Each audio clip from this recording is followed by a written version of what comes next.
Wacht even. Waar is mijn brief? Is hij hier? Schat, weet jij waar mijn brief is? Ik had hem net nog. Het is ook zo'n rommel hier.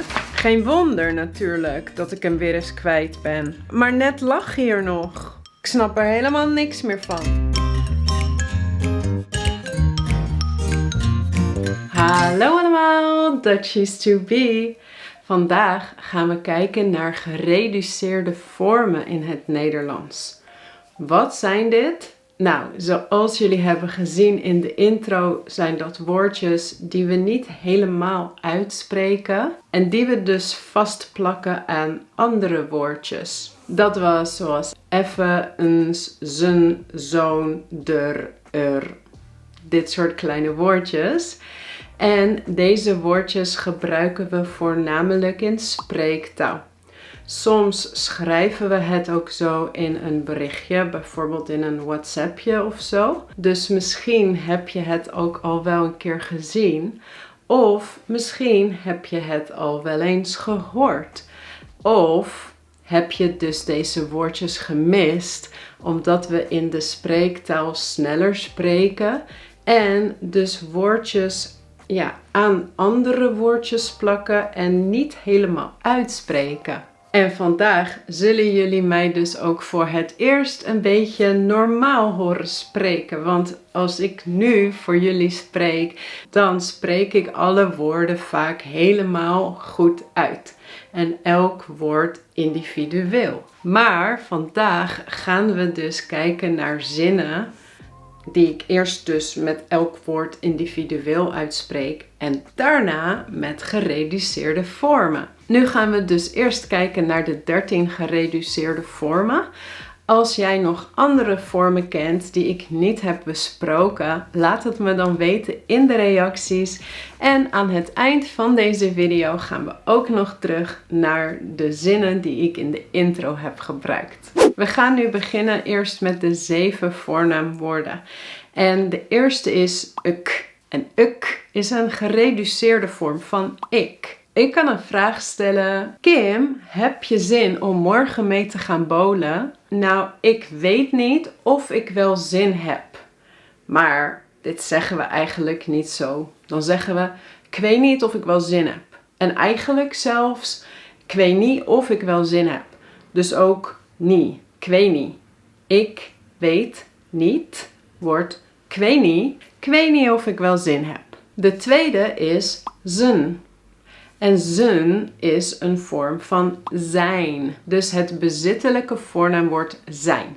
Niet het werkwoord. Vincent heeft niet zijn hele pizza opgegeten. Maar dat zeggen we eigenlijk niet. We zeggen dan, Vincent heeft niet zijn hele pizza opgegeten. Niet zijn hele pizza. Of soms zeggen we ook ze. Hij heeft niet zijn hele pizza opgegeten. Dan men. En men, of ook weer me soms, is van mijn. Het bezittelijke voornaamwoord mijn. Eerst weer een hele vorm. Mijn haar zit vandaag echt heel mooi. Ja, vind je niet? Mijn haar zit vandaag heel mooi. Dus mijn haar zit vandaag heel mooi. Mijn haar zit vandaag heel mooi. Vind je niet? Dan hebben we der en er. En dit zijn vormen voor haar en ook voor daar en er. Nou, laten we eerst kijken naar haar. En dat kan het bezittelijke voornaamwoord zijn of het object. Bijvoorbeeld, Elise is haar sleutel ook weer vergeten. Elise is de sleutel ook weer vergeten. Hoor je het? Der, dus dat is voor het bezittelijke voornaamwoord. Nu voor het object in de zin voor een vrouw. Oh, daar heb je haar weer met haar verhaal. Hier kunnen we ze allebei doen. Oh, daar heb je er weer met haar verhaal. Dus daar heb je der weer met der verhaal. Object en bezittelijk voornaamwoord. Nu als afkorting van daar. Ben je daar wel eens geweest? Ben je er wel eens geweest? Ben je er wel eens geweest? Ben je daar wel eens geweest? Ben je er wel eens geweest? Nee, ik ben er nog niet geweest? Nee, ik ben er nog niet geweest. En dat is dan voor een plaats, maar het kan ook echt voor er. En er heeft 5 functies. En we kunnen het bijvoorbeeld gebruiken voor de functie voor een hoeveelheid, een getal. Bijvoorbeeld, hoeveel appels heb je gekocht? Ik heb er 5 gekocht. Maar in spreektaal wordt dat, ik heb er 5 gekocht. Dan nu naar I. En I is een afkorting van hij voor het subject. Weet je waar Liam is? Nee, ik weet niet waar hij is. Nee, ik weet niet waar hij is. Dus hij wordt I. Ik weet niet waar hij is. Ik weet niet waar hij is. Maar ik denk dat hij al naar huis is. Dus ik denk dat hij al naar huis is. Ik denk dat hij al naar huis is. Dat wordt dat en I. Dat hij. Denk dat hij al naar huis is. Dan En is voor hem. Dus het object voor mannen. Hem. Of voor dingen. Een objectvorm voor dingen. Bijvoorbeeld weer, weet je waar Liam is? Geen idee, ik heb hem niet gezien. Wordt geen idee, ik heb hem niet gezien. Ik heb hem niet gezien. Waar is mijn nieuwe broek? Oh, ik heb hem op bed gelegd. Dus hem verwijst nu naar de broek, de objectsvorm voor de broek. Dat wordt, ik heb hem op bed gelegd. Ik heb hem op bed gelegd. Dan het. Het is voor het. Weet je waar Liam is? Ik weet het niet zeker. Wordt, ik weet het niet zeker. Ik weet het niet zeker. Weet het. Ik weet het. Dus weet en het samen. Heb je Liam al verteld dat hij niet geslaagd is? Nee, ik heb het hem nog niet verteld. Nee, ik heb het hem nog niet verteld. Een is voor een. Dus niet één, maar een. Zullen we een afspraak maken? Wordt, zullen we een afspraak maken? Ja, leuk. We kunnen een afspraak maken. Of we kunnen wel een afspraak maken. Dan eens. En eens is van eens. Ik ben mijn sleutels weer eens vergeten. Wordt, ik ben mijn sleutels weer eens vergeten. Weer eens vergeten. Eens gebruik je vaak met wel eens of weer eens. En wel eens is one time or sometime or a time or anytime. Het hangt een beetje af van de zin.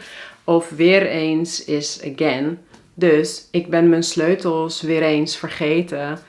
I lost my keys again. Weer eens. Another time again. Ik ben mijn sleutels weer eens vergeten. En dan zoon.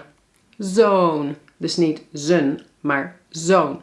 En zoon is ook niet the son. Like your son, je zoon. Nee, zoon is zo'n. En dit gebruiken we nooit als zo'n. Maar alleen als zoon. So such a in het Engels. Oh, het was gisteren toch zo'n leuke avond. It was such a nice evening. Het was toch zo'n leuke avond. Maar niet zo'n leuke. Dus dit is iets wat veel studenten in het begin verkeerd doen. Zoon blijft zoon.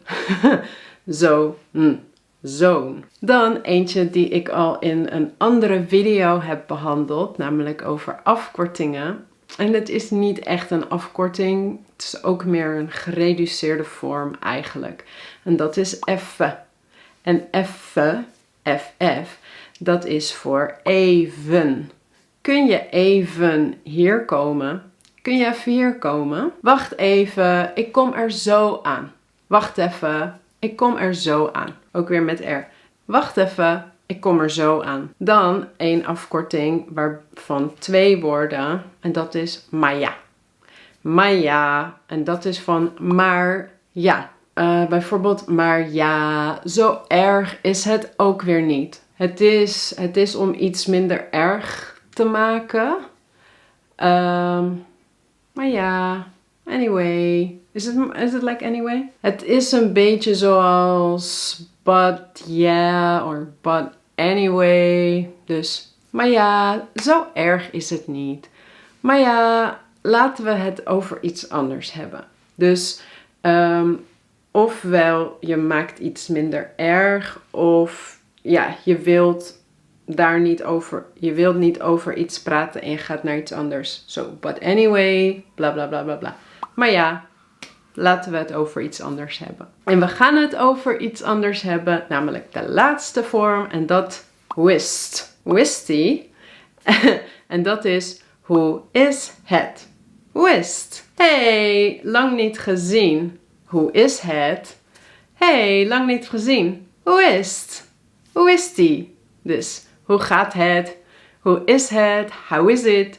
Hoe is het? Hoe is die? How are you?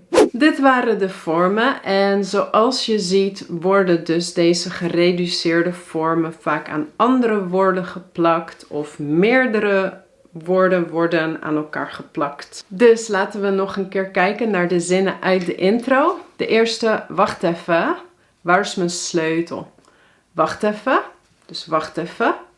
Dat lijkt één woord. Wacht even. Waar is mijn sleutel? Dus hier mijn sleutel, of dat wordt ook één woord als je het uitspreekt. Weet jij waar hij is? Dit is bijna 3 woorden. Weet jij waar hij is? Weet jij waar hij is? Ik had hem net nog. Ik had hem net nog. Dus hier eigenlijk ook weer 3 woorden. Ik had hem net nog. Dan, het is ook zo'n rommel. Het is ook zo'n rommel. Geen wonder dat ik hem weer eens kwijt ben. Dat ik hem weer eens kwijt ben. Maar net lag hij er nog. Lag hij er. Lag hij er. Lag hij er. Het moet niet gekker worden. Het moet. En de laatste. Ik snap er helemaal niks meer van. Ik